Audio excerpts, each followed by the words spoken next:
Lalu datanglah seorang dari ketujuh malaikat yang membawa ketujuh cawan itu dan berkata kepadaku, "Mari ke sini.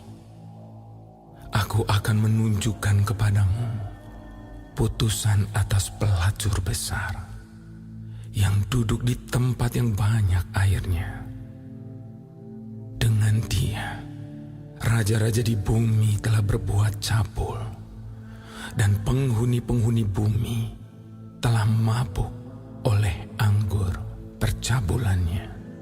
Dalam roh aku dibawanya ke padang gurun, dan aku melihat seorang perempuan duduk di atas seekor binatang yang merah ungu, yang penuh tertulis dengan nama-nama hujat. Binatang itu mempunyai 7 kepala dan 10 tanduk.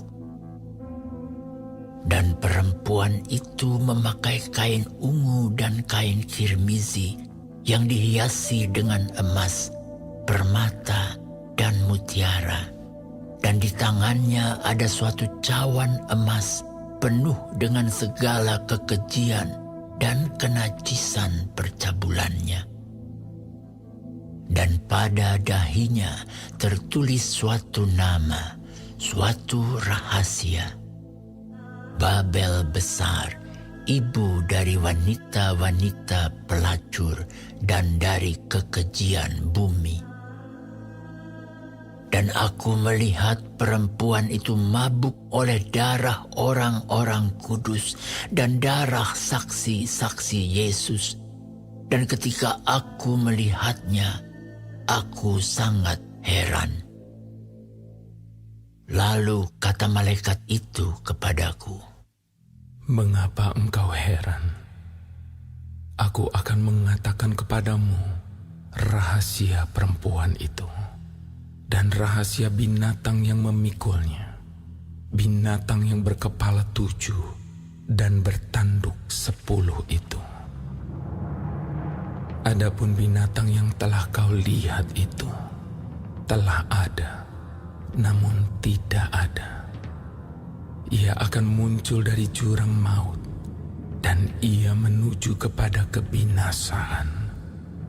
Dan mereka yang diam di bumi, yaitu mereka yang tidak tertulis di dalam kitab kehidupan sejak dunia dijadikan, akan heran apabila mereka melihat bahwa binatang itu telah ada, namun tidak ada, dan akan muncul lagi.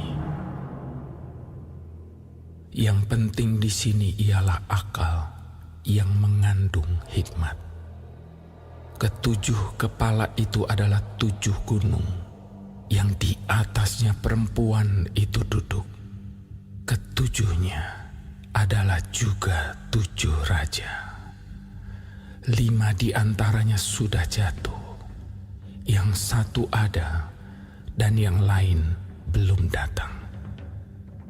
Dan jika ia datang, ia akan tinggal seketika saja. Dan binatang yang pernah ada dan yang sekarang tidak ada itu, ia sendiri adalah raja ke-8. Dan namun demikian satu dari 7 itu, dan ia menuju kepada kebinasaan. Dan ke-10 tanduk yang telah kau lihat itu adalah 10 raja yang belum mulai memerintah. Tetapi 1 jam lamanya mereka akan menerima kuasa sebagai raja bersama-sama dengan binatang itu. Mereka seia sekata, kekuatan dan kekuasaan mereka berikan kepada binatang itu. Mereka akan berperang melawan anak domba, tetapi anak domba akan mengalahkan mereka, karena ia adalah Tuan di atas segala tuan dan Raja di atas segala raja. Mereka bersama-sama dengan dia juga akan menang, yaitu mereka yang terpanggil, yang telah dipilih, dan yang setia. Lalu ia berkata kepadaku, Semua air yang telah kau lihat, di mana wanita pelacur itu duduk, adalah bangsa-bangsa dan rakyat banyak, dan kaum dan bahasa. Dan ke-10 tanduk yang telah kau lihat itu, serta binatang itu akan membenci pelacur itu, dan mereka akan membuat dia menjadi sunyi dan telanjang, dan mereka akan memakan dagingnya dan membakarnya dengan api. Sebab Allah telah menerangi hati mereka untuk melakukan kehendak-Nya dengan seia sekata, dan untuk memberikan pemerintahan mereka kepada binatang itu, sampai segala firman Allah telah digenapi. Dan perempuan yang telah kau lihat itu adalah kota besar yang memerintah atas raja-raja di bumi.